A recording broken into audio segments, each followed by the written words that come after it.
नमस्कार मंडळी, तुम्ही पण त्यातले आहेत का ज्यांना मैदा आवडत नाही आणि व्हेज मंचुरियनमध्ये जर मैदा नाही मिळाला तर चला तर बघूया. तर बाजरीचं पीठ 2 वाटी, तांदळाचं पीठ 1 वाटी, मूग डाळ, मठ डाळ, बेसन आणि मका.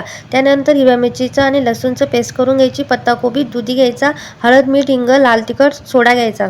त्यानंतर पिठाचे बॉल करायचे आणि व्यवस्थित पद्धतीने तळून घ्यायचे आहे. आणि आता या मंचुरियनचे आपण मंचुरियन चिलीमध्ये रूपांतर करूया. तर त्यासाठी घेतलेलं आहे 1 पळी तेल, कांदा, लसूण, अद्रक आणि पत्ताकोबी. यामध्ये टोमॅटो, सोया सॉस 1 चमचा आणि व्हेज मंचुरियनचे जे बॉल्स आहेत ते ॲड करून घ्यायचे आहे. मिक्स करायचं आहे. 2 चमचे टोमॅटो सॉस, 2 चमचे चिली सॉस आणि 1 चमचा मी येथे शेजवान चटणी घेतलेली आहे. मिक्स करायचं आहे. 1 चमचा मी येथे मक्याचं पीठ घेतलेलं आहे. ग्रेव्हीसाठी व्यवस्थित पद्धतीने गोल करायचा आहे, मिक्स करायचं आहे. फूड कलर न वापरता यामध्ये पुन्हा एकदा 1 चमचा मी येथे सोया सॉस वापरलेला आहे. मिक्स करायचा आणि चिमूटभरच मीठ टाकायचं आहे, जेणेकरून खारी होणार नाही. अशा पद्धतीने आपले व्हेज मंचुरियन तयार झाले. नक्की कमेंट करून सांगा.